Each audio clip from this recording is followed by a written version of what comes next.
டிவிகேவில் சேரும் வைத்தியலிங்கம். முன்னாள் அமைச்சரான வைத்தியலிங்கம் டிவிகேவில் சேரப்போறாரு. இது விஜய்க்கு எந்த அளவுக்கு பயனை கொடுக்கும்? இப்ப ஒரத்தநாடு தொகுதி எம்எல்ஏவா இருக்காரு. குறிப்பா பாத்தீங்கன்னா டெல்டா மாவட்டத்துல கொஞ்சம் செல்வாக்கான தலைவர். அப்படிப்பட்டவர் விஜய் கூட சேர்ந்தாருன்னா விஜய்க்கு ஒரு பெரிய பலம்.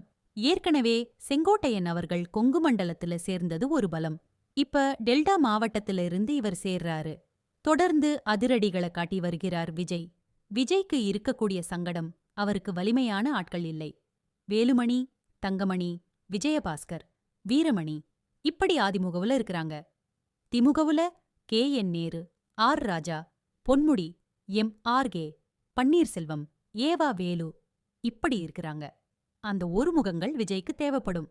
என்னதான் விஜயுடைய முகம் ஓட்டை வாங்கித் தரும் அப்படின்னாலும் அந்த ஓட்டு போடுற மக்களை கொண்டு வருவதற்கான கட்டமைப்பு, பணம் இதெல்லாம் இந்த அரசியலுக்கு முக்கியம்.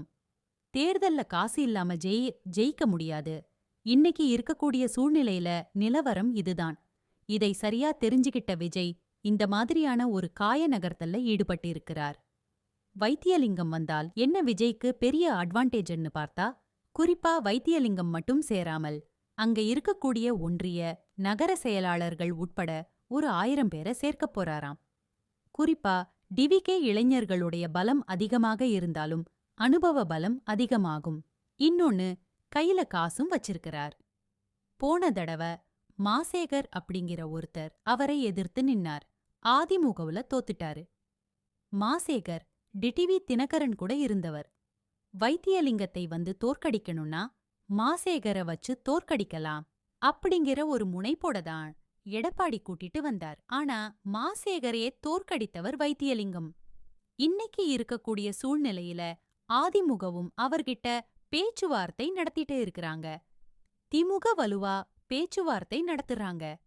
வந்தீங்கன்னா எம்எல்ஏ, அமைச்சர் பதவி கொடுப்போம் அப்படின்னு செங்கோட்டையன் கிட்ட சொன்ன மாதிரி சொன்னாலும் டிவிகே பக்கம் வேகமாக காற்றடிக்குது. எப்போதும் வேண்டுமானாலும் டிவிகேவில் சேரலாம்.